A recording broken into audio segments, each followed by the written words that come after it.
Hey guys, Alex Kozora, SteelersDepot.com here to wrap up the 2017 NFL Draft as the Pittsburgh Steelers finish things out today. And sorry in advance if I get distracted. The Pens game is on and I muted it, but I didn't want to turn it off because I don't want to miss it. Hopefully go up 2-0 on the Caps, but that's an aside. Other thing, real quick, is apologize if the audio's been low in the past on these videos. You guys started telling me, I think yesterday, that some of the audio was low. It sounded okay on my end, and it's just tough for me because my computer speakers are kind of crappy. It's an older computer, and they weren't great to begin with, so it's always hard for me to gauge how truly good or bad the audio is. So I did boost it for this video some. Hopefully, that will help.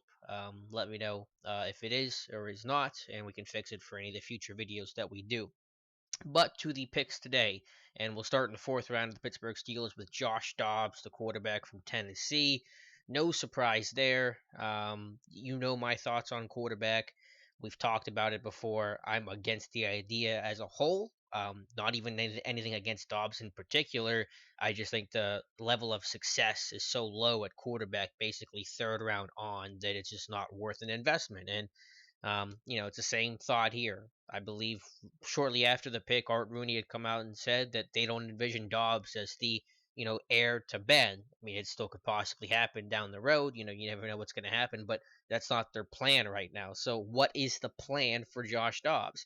To be the number two? To be the next Landry Jones? I mean, you still have Jones sitting around who's going to be your number two for the next couple of years. So, I don't think there's a plan and a vision with the Josh Dobbs pick. I mean, what is in the Steelers' mind? What is the upside for him? It's apparently not the heir to Ben. It's, I guess, the number two. So he'll be the number three, though. Bettenberger, see ya. I mean, he might even be cut in this wave after the UDFA's. I'm not really sure. Nothing's been announced yet, but it wouldn't shock me in the least.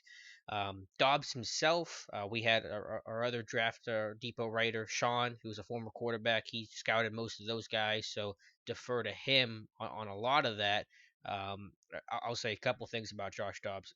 Obviously, great off the field. The football IQ, the IQ in general. We know his story about being an aerospace engineer. The way he handles himself, it's a professional. He's a leader. I think he's a guy that's easy to work with, a guy that's easy to like, and I think that's a big reason why he was drafted was that he's just that guy that I think will elevate the people around him. And to me, that might be the number one thing as a quarterback. Are you a leader? Obviously, you need the physical tools and the IQ, but are you ready to put that weight on your shoulders and make the team around you better? I think a guy like Josh Dobbs is. We had the link up on Steelers Depot to the Gruden QB camp with Dobbs, and I mean you can just see the way he comes off. It's an easy guy to work with, easy guy to love. Similar, and I made this comparison before, similar to Carson Wentz last year. Now Dobbs isn't the talent of Wentz, but they're just guys to kind of captivate the room, and you could just tell immediately he's a leader. He's a guy everyone's going to respect and listen to, and do everything he can to get the job done. So if you haven't seen it yet, go watch the Gruden QB camp with Josh Dobbs. The first moment Dobbs walks in, he gives Gruden a check, a donation for Gruden's, charity work, the FFCA. No one has ever done that before, I'm sure. So, I mean, it's just stuff like that are going to make teams fall for Josh Dobbs. I think on the field, he's an erratic guy. He is mobile. He's got a good arm.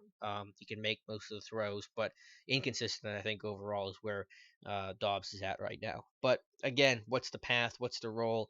That's why I'm against the quarterback in general. So I think Dobbs as a player is okay. It's not the greatest. It's not the worst. I probably like this more than I would have liked Landry Jones coming out. If I'm trying to think back and compare, but I just think what is the best case scenario with Josh Dobbs, and I think it's a backup quarterback. It's Landry Jones. It's a maybe slightly better version of Landry Jones, which isn't terrible. You need a backup quarterback. I mean that's a given, but go sign a vet. Go. I like to let teams develop my backup quarterbacks instead of me putting in the time and effort of the draft pick, trying to get him play time, going through the growing pains of a young guy making his first career appearances to become that number two, the way we've seen it with Landry Jones. I'll let other teams deal with that. And when those guys hit free agency, I'll bring him in on the cheap and they have that experience coming off the bench. They know the league well, and I think that's a better way to go about it. But that's the pick. Fifth round, an exciting one, and one that, if you listen to the podcast before the draft with Dave T. Thomas, he's the guy that really first started talking about it. Brian Allen, the corner from Utah. I mean, he's a big guy, 6'3". I think he's like 215, who ran really well, 4.48. He ran in the 4.4s. Who's a leaper, has long arms. I think 34-inch arms. He checks a lot of those boxes, and the Steelers have said. Carnell Lake said it yesterday after the Cam Sutton selection. They're gonna play more man coverage, and Allen's going to fit as that big long corner. That's the way the Steelers are going. They're going to start gravitating towards guys that can play man to man. I don't know how severe the switch is going to be. I don't expect it to be, an earthly change, an otherworldly change, but that's the direction they're going. Artie Burns last year, Cam Sutton, who Cardinal Lake talked about being a man-to-man corner. Now Brian Allen.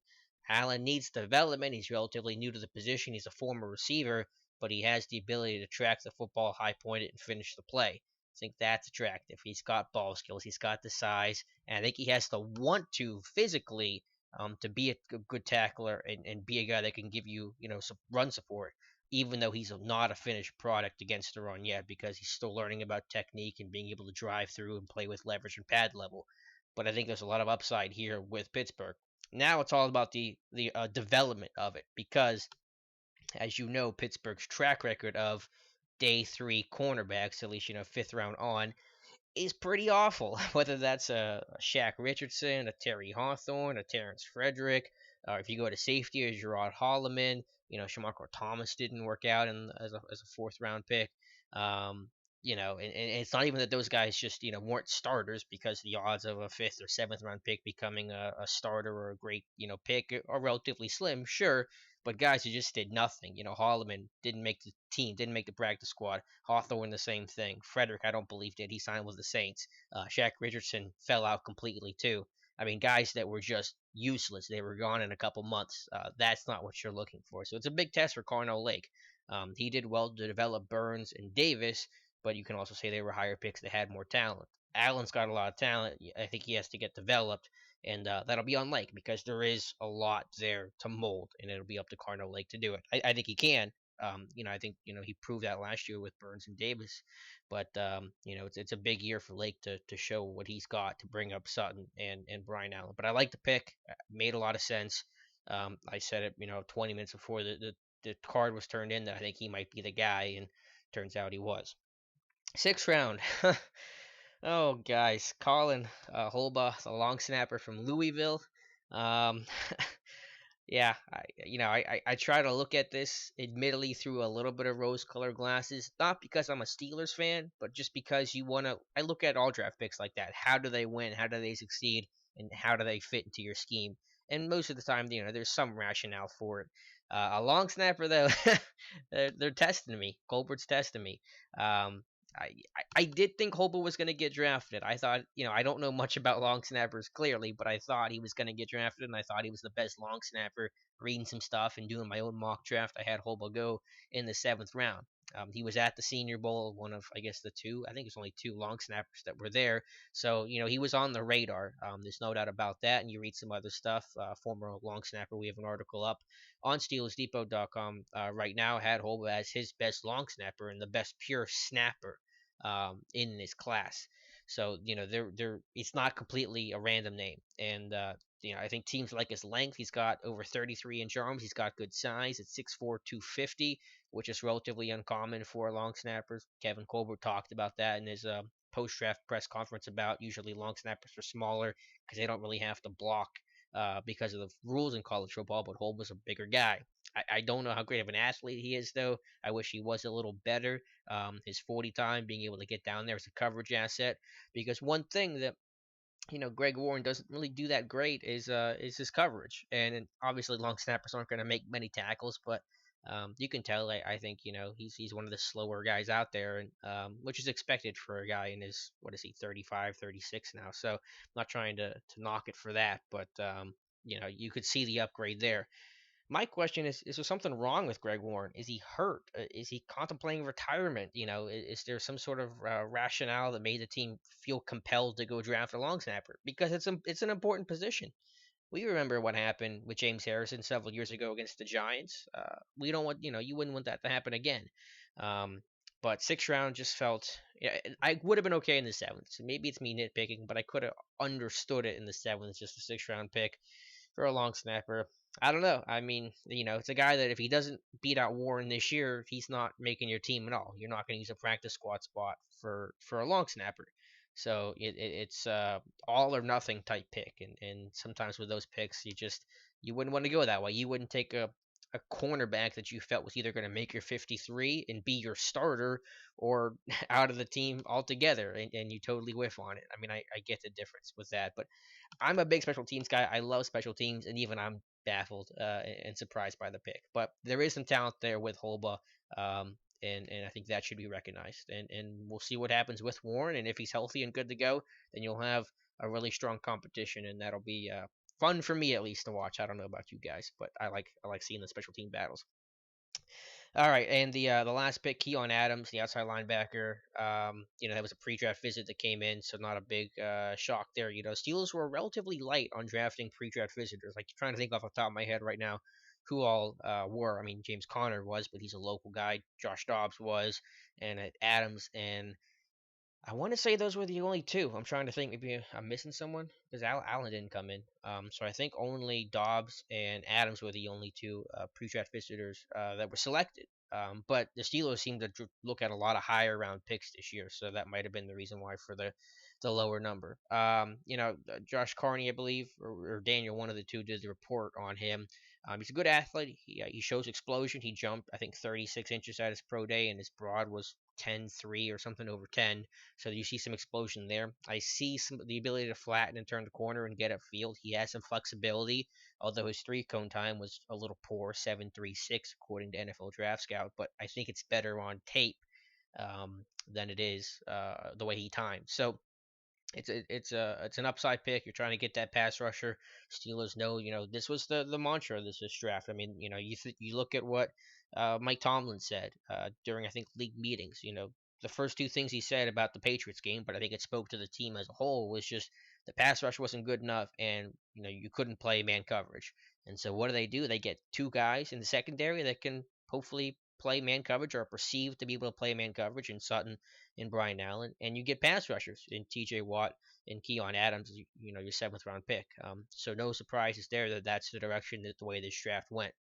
And Adams will fight Arthur Moats for that last roster spot right now. Moats is definitely, I think, on the bubble right now. And even though Adams is just a seventh round pick, they could go with upside if they felt like they would lose him to, on waivers or if they like Adams on special teams, because Adams is going to be the better athlete on special teams than in his 30s Arthur Moats. That's just the reality of it. So Moats very much on the bubble. I think Chicolo's safe. I can't see Moats beating out Chicolo. I mean, we'll see what happens. An injury and stuff could always change the landscape. But I think Moats is the guy that really has to worry about his roster spot right now. Overall, this draft, I haven't really collected my thoughts together, so I don't, I'll probably do an article for it on Steelers Depot with my kind of final evaluation, and I need to go back and watch some of these guys I'm not as familiar with.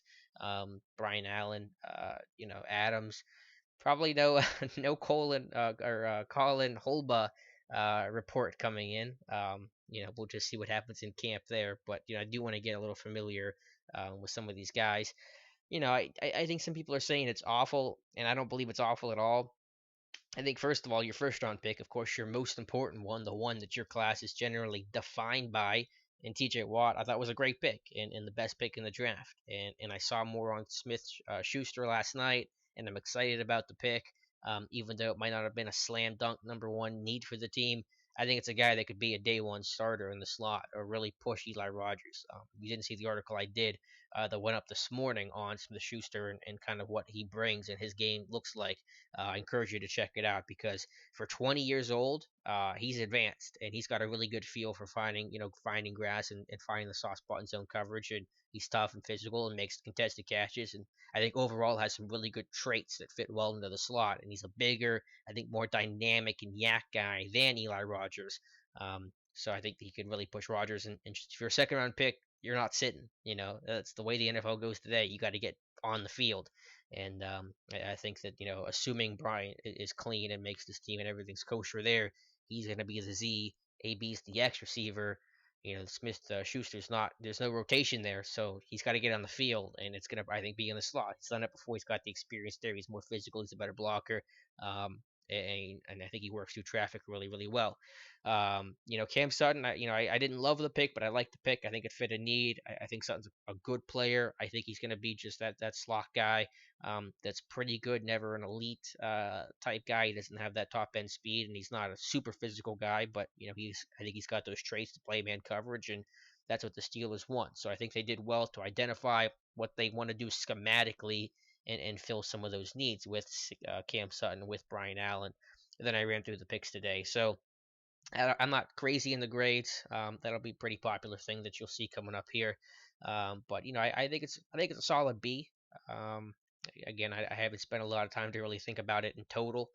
But I'm pretty happy with it. I'm not loving this draft. I can understand. Maybe I wanted a better corner, or obviously the Holba pick is a bit of a head scratcher to me, and I didn't want a quarterback at all, and so that kind of dings it in my mind a little bit. I would have loved to use that on an inside linebacker or tight end, or really any other position. And same with a long snapper. If you could add an inside linebacker and a tight end in this draft, I think he'd be in a lot better place. But you're not going to love everything in the draft, I guess. The undrafted free agent group, just a little disappointing. I mean, the last 2 years, they've just been bland. I mean, they got a lot of local guys, too. Pitt guys, West Virginia guys, the guy from IUP.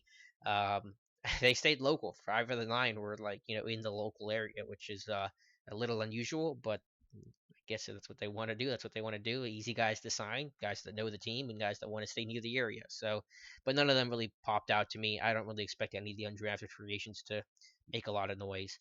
Marshall Shell was probably the biggest name, but his tape isn't very good. He's slow. Ethan Cooper's a guard from IUP that I think might have a home on the practice squad, but no one gets me too excited. Really not that one guy. If they could have got Demarius Travis from Minnesota, that would have been nice. If they end up signing him, that'll be the best one. So keep an eye on the name Demarius Travis in Minnesota safety. We'll see if that happens there. But anyway, I'll wrap this video up. Let me know your guys' thoughts on day 3 of the draft for Pittsburgh and the draft as a whole. And if you're into grades or your best worst pick, whatever you feel like, let me know in the comments below, whether that's on SteelersDepot.com or on my YouTube channel, which is this, what you're watching. So, however you want to comment, I definitely read all the comments for this kind of stuff. And really, I read as many comments as I can for anything because I appreciate your feedback and I like to talk to you guys and bounce ideas off of each other. So, let me know your thoughts. Is this a great draft? Is it a bad draft? Your favorite pick? Your least favorite pick? I'm guessing what your least favorite pick was. I'm going to say it's the long snapper, but what's maybe your second least favorite pick? But any draft thoughts you have, I'm generally happy with it though. I think they did well at the top. I think they created a scheme. They know their scheme, and they fit. They got players that fit into that scheme. They knew the guys they were going for, and they made it happen. So I'll wrap this video up. I'm gonna get back to the Pens game, and let's go Pens. And we'll talk to you guys soon. So thank you so much for a great draft weekend on Steelers Depot. You guys were awesome. The server could barely hold you guys. I know we had some dips, but that just means that we have a lot of traffic and guys are interested, and you guys are keep coming back to the site. So we really, really appreciate it. And stick with Depot throughout these next couple of days because we'll be hitting the draft, recapping it really hard, and giving our final evaluations on it. So thank you guys so much for watching and following, and we will talk to you soon.